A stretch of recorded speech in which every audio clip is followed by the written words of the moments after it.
我提前得知国际原油即将从上百美元暴跌至负数，于是找到地产老总，准备向他借取20亿。而当老婆得知我的举动后，顿时被吓得脸色惨白。叶先生今天来是有什么事情吗？葛清泉很直接，因为他知道这个男人不喜欢毫无目的的随意走动。给葛总一个赚点小钱的建议，有兴趣的话，我们去里面说。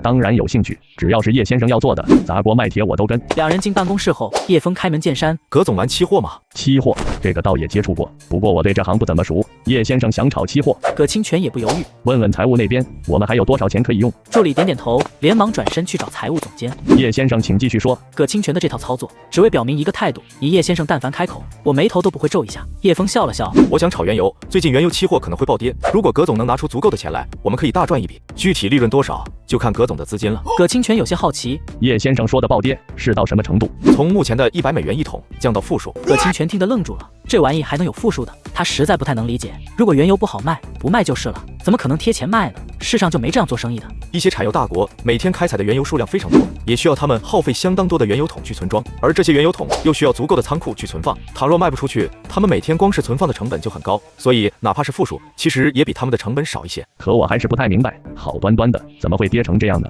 具体的原因不方便说得太明白，葛总相信我就是了。葛清泉没有再问下去，毕竟这种消息很可能会涉及到一些敏感的人物，问清楚了反而麻烦。没多大会，助理回来了。最近的建设费用花费巨大，并且房产局那边也根据最新政策，要求我们拿出至少1/3的资金作为保证金。目前能动用的资金大约20亿不到，如果再多的话，可能会影响北区的项目建设进度。叶先生说的炒期货大概需要多久？很快，最多2个星期。葛清泉点点头。好，让财务那边把钱拿出来，项目进度可以稍微放缓一点，全力供应叶先生这边。助理没有多言，上次葛清泉就说过，不允许对叶枫有任何质疑，否则就立刻滚蛋。所以他虽然不明白，也只能照办。没想到叶先生还会炒期货，真是全能啊！对了，20亿的话，我们大概能赚回来多少？100亿以上。葛清泉愣住，有这么多吗？他原本想的利润最多也就是10几亿，甚至只有几亿，却没想到叶枫会说上百亿。然而叶枫可记得前世的那条新闻，他至今记忆犹新。两人最终商量出了9比1的分成比例，也就是说，如果能赚回来100亿，叶枫可以拿到10个亿的利润。叶枫离开时，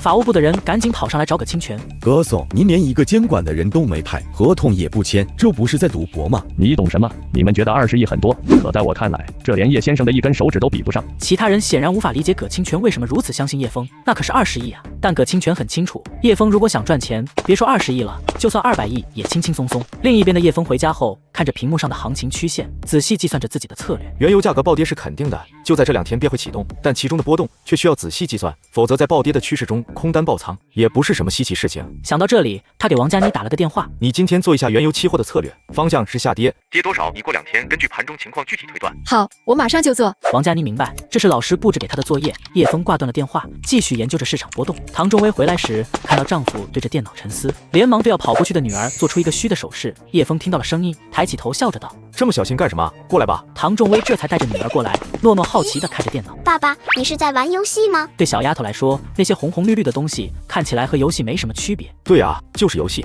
唐仲威虽不炒股，但平时也听过看过。他瞅了一眼，十分好奇：“你要炒股吗？”这是期货，也算是一种股票吧，只是性质有点区别。以前没听你说过会这个呀，是跟人一起还是自己搞的？唐仲威又立马想起了某位收藏家曾经的叮嘱，连忙道：“我不是怀疑你的实力，只是单纯的好奇。”看把你吓的，我又没说什么，是我自己炒，从葛总那弄了点钱，如果顺利的话，大概能赚回来10个亿。唐仲威愣了下，很是怀疑自己是不是听错了，家里也算有点钱了，可是和10个亿相比，差别实在太大了。叶枫却一脸淡定的道：“你没听错，我也没说错，就是10个亿，我从葛总那弄来了20亿，如果连10个亿都赚不到手，也太没意思了。”唐仲威听得头皮发麻，10个亿已经很夸张了，叶枫竟然说从葛总那搞到了20亿，如果真亏了，这得几辈子能还清？他心里担忧到极点，又不敢光明正大的说出来，怕惹得叶枫不高兴。看他这纠结的样子，叶枫笑着拉他坐下：“怎么怕我亏了？”唐仲威很是委婉的道：“我就是觉得葛总也是胆子大，什么都信你。”叶枫笑哈哈的道：“那是因为葛清泉足够聪明，知道什么人能信，什么人不能信，你就放100个心吧。如果没有把握，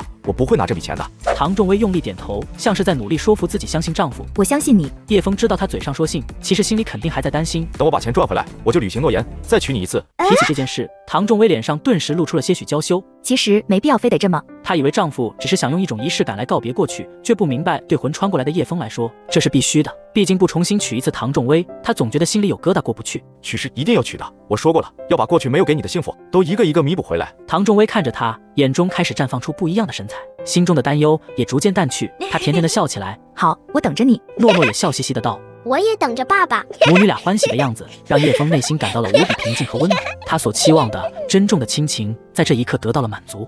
第二天，王佳妮带着刚做好的策略来找叶枫。唐仲威看到一脸疲倦的王佳妮，他微微一怔。王佳妮却很直爽：“师母，我来找师傅有事情的。”师母。唐仲威更加愕然。此时叶枫从后面走过来，笑着解释道：“他认我当师傅，喊你一声师母也没什么不对。你要是觉得把你喊老了，就各教各的吧。”她不是王总的女儿吗？怎么认你当师傅？学什么呀？学金融投资。师傅的水平是我见过的人里最高的，我想向他学习，成为一个能改变整个国家经济的人。唐仲威听得一脸古怪，他很好奇眼前这个女孩究竟知不知道自己在说些什么。王佳妮也看得出唐仲威的质疑，但他没有解释。我送诺诺去幼儿园了，你们俩谈吧。唐仲威没再多说，带着女儿出了门。叶枫也冲着王佳妮道：“过来吧。”王佳妮依言跟在他身后，同时也有些好奇。师母对你好放心啊，就这样走了。